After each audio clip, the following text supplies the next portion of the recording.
Les invités du Cercle Pierre d'Or, l'excellence immobilière. Ces professionnels construisent l'immobilier d'aujourd'hui et de demain.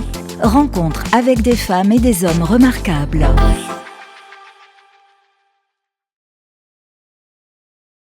Bonjour à toutes et à tous, bienvenue sur imoweek.fr pour ce nouvel épisode du Cercle des Pierres d'Or qui a le grand plaisir de recevoir aujourd'hui Bertrand Hérault. Bonjour. Bonjour Eric. Merci d'être avec nous. Vous êtes directeur RSE et Innovation chez Kaufmann & Broad. Absolument. On enregistre cette émission au CIPCA, le salon de l'immobilier bas carbone, dans la verrière du Grand Palais. On profite du soleil et c'est très agréable. Ouais, du lieu incroyable. Parfois on expérimente un peu l'effet de serre avec la verrière, mais on ne s'en plaint pas avec ce beau cadre. En plus, vous qui êtes un professionnel du sujet concernant le développement durable, j'imagine que vous appréciez fortement les travaux qui ont été réalisés Absolument. ici. Réhabilitation, rénovation exemplaire.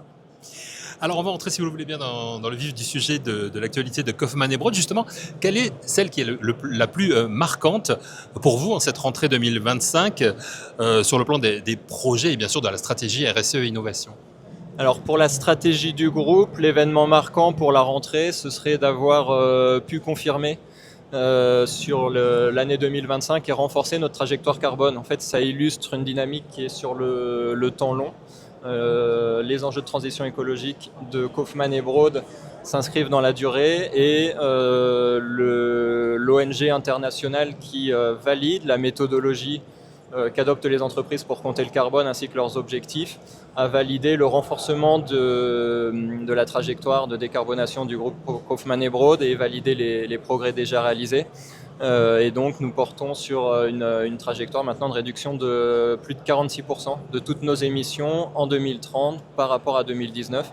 46% donc, ça fait partie 2030, des trajectoires les plus ambitieuses et du coup maîtrisées avec ce renforcement de l'objectif sur le milieu de la décennie. Alors justement, comment vous pouvez expliquer que cette politique RSE chez Kaufmann & Broad est devenue véritablement un levier stratégique de croissance aujourd'hui? Alors, c'est déjà un élément fondamental intégré dans la culture de l'entreprise. On a travaillé énormément avec nos équipes pour commencer par l'action, mesurer nos points de départ, identifier les principaux leviers de décarbonation, systématiquement en corrélation avec la performance économique de nos projets. Chaque action RSE est aussi guidée pour la prise de choix les plus performants pour nos clients. C'est que la sensibilité et le pouvoir d'achat immobilier sont des enjeux importants, en particulier en période de contexte exigeant pour les entreprises sur le secteur de l'immobilier. Et donc les corrélations coûts, bénéfices, performance client et gain carbone nous ont permis, je pense, sur la première moitié de la décennie, donc la première moitié de notre trajectoire ambitieuse de décarbonation, d'actionner les leviers les plus efficients en termes de carbone, tout en maîtrise de l'économie de nos projets. On peut passer d'une génération 2010 qui était sur le marché de l'immobilier neuf très gaz, énergie fossile, à un changement radical chez Kaufmann & Broad par l'adoption des pompes à chaleur ou des systèmes mobilisant les énergies renouvelables. Ça, c'est un gros travail d'engineering, de design pour garder des opérations compétitives et non plus fondées sur des vecteurs fossiles mais sur des vecteurs renouvelables. Et puis ensuite, une culture du dessin et de la qualité des plans qui est liée à l'histoire de Kaufmann & Broad en France, qui est très présente encore dans le groupe.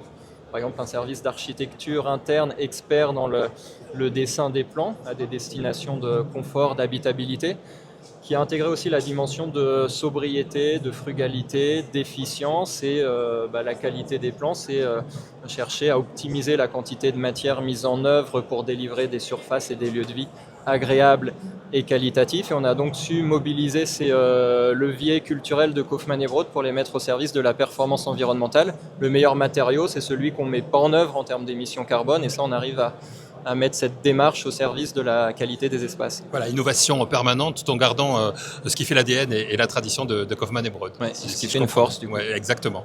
L'innovation, vous êtes aussi directeur innovation, est au cœur de votre mission. Comment est-ce que vous l'utilisez pour répondre aux défis environnementaux tout en créant de la valeur pour vos clients et vos investisseurs?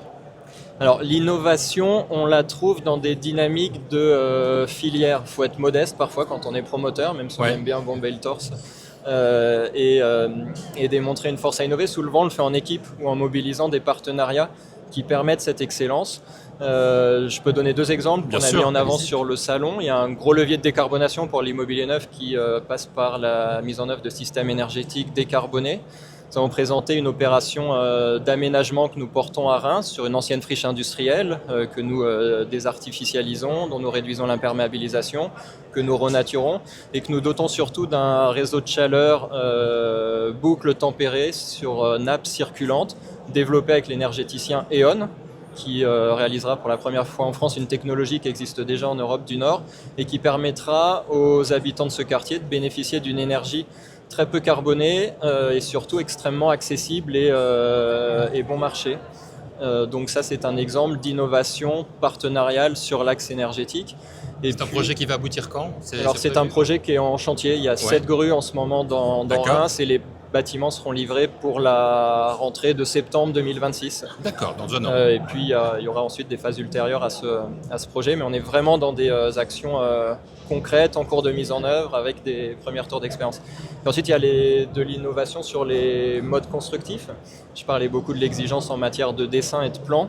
Sur le salon, nous avons également pu partager avec le groupe Vinci un retour d'expérience dans la mise au point et la construction d'une tour qui sera livrée dans quelques semaines à Bordeaux, qui mobilise une structure hybride, béton bas carbone et bois massif et façade ossature bois, avec un exercice d'engineering extrêmement complexe et pour les équipes Kaufmann et pour nos partenaires, pour tester la cohabitation de ces matériaux dans des configurations nouvelles qui étaient celles de la grande hauteur.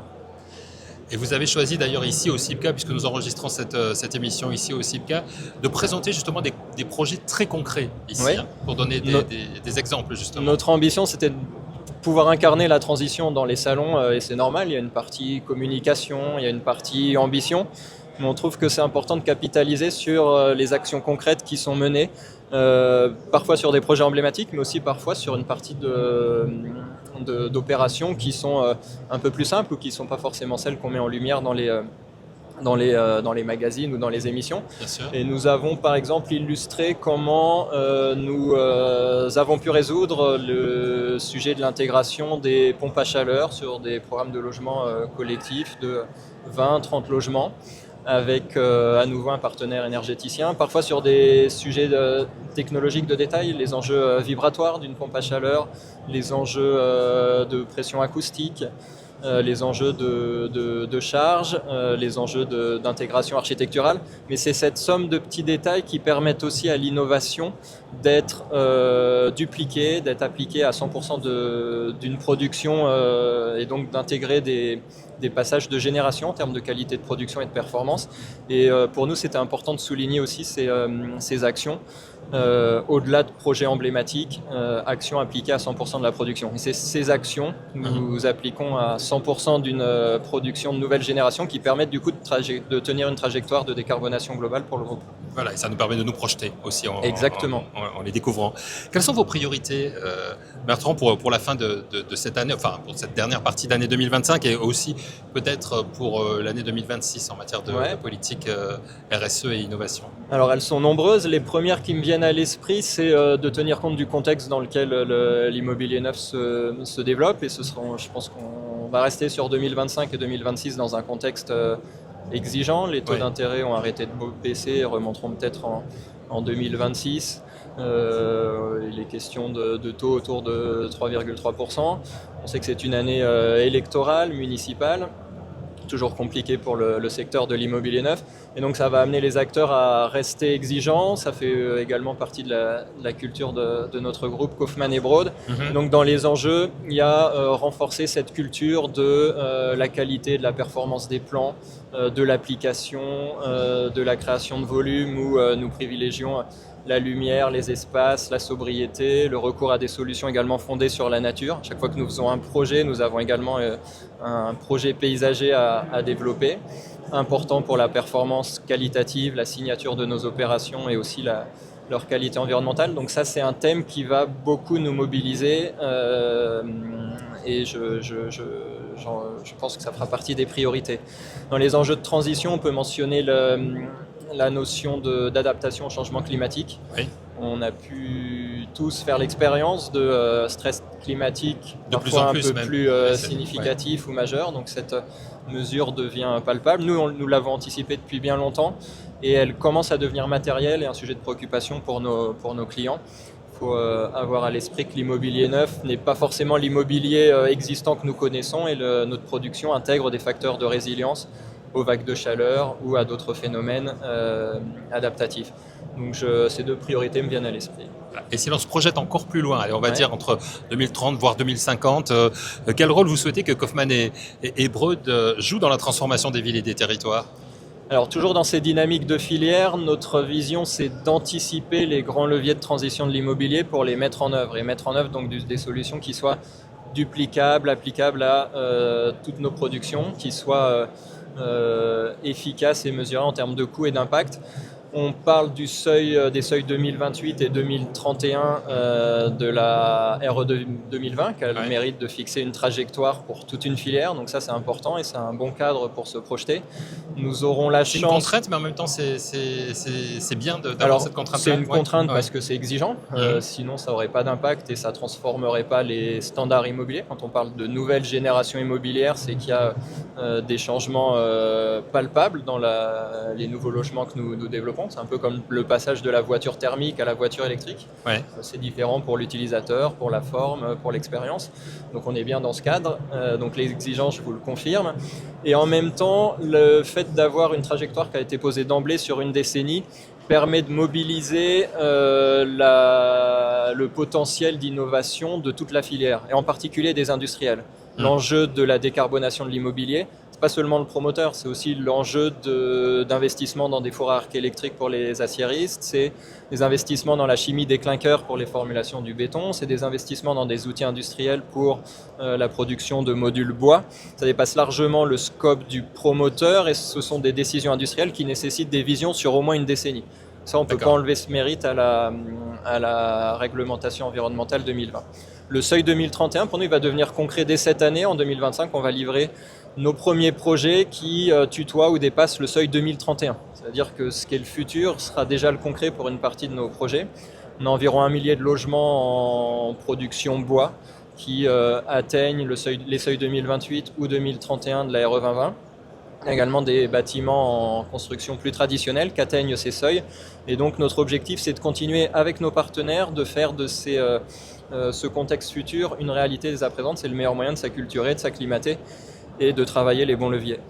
J'ai une dernière question, rapidement Bertrand, à titre plus personnel, peut-être quel projet ou quelle innovation vous rend le plus fier et reflète le mieux la vision que vous portez en matière de RSE et d'innovation chez Kaufmann et Broad? Alors on pourrait citer des grands projets avec des choses très innovantes, mais pour se rappeler que l'innovation, c'est parfois aussi dans le détail qu'elle se trouve, je mentionnerai une opération qu'on vient de livrer à Martigues, dans le sud de la France, dans lequel est mis en service un service de véhicules électriques en autopartage. Ce type de solution permet de diversifier et de proposer des alternatives à la pratique de la voiture individuelle pour les habitants de la résidence. Certains pourront peut-être se passer d'une voiture d'appoint pour les vacances ou d'un deuxième ou troisième véhicule familial en trouvant là une offre d'appoint à louer et à partager. Et surtout pour le promoteur, ça peut permettre dans certains cas d'éviter de construire pour quelques places de parking marginales un deuxième ou un troisième niveau de sous-sol qui sera sans doute pas utilisé. Et donc c'est à la fois une économie de terre à excaver du site, une économie d'acier et de béton pour réaliser ces volumes. Et donc ça illustre comment les leviers de frugalité, de service, de sobriété peuvent renforcer le service et l'expérience des clients utilisateurs tout en apportant économie et écologie pour le projet, gain carbone évident et performance renforcée pour l'opération globale. Et voilà, une belle aventure, je dirais encore une fois, qui montre bien le professionnalisme et l'innovation chez Kaufmann et Broad. Merci beaucoup Bertrand Hérault, d'être venu partager votre expertise au micro de Imo Week aujourd'hui sur ce podcast. C'est un top plaisir de vous écouter. Vous êtes tous, je le remarque sur ce salon, les directrices, les directeurs de RSE, vous êtes tous des passionnés. Et on sent la passion qui vous habite aussi. Indispensable. Et ce qui est bon, c'est que cette passion se partage assez facilement avec toutes les équipes du groupe Kaufmann. Et vous l'avez partagé avec tous ceux qui nous écoutent et qui nous regardent aujourd'hui. Merci beaucoup. Merci à vous. Merci à vous d'avoir suivi cet épisode. On se retrouve très vite sur imoweek.fr.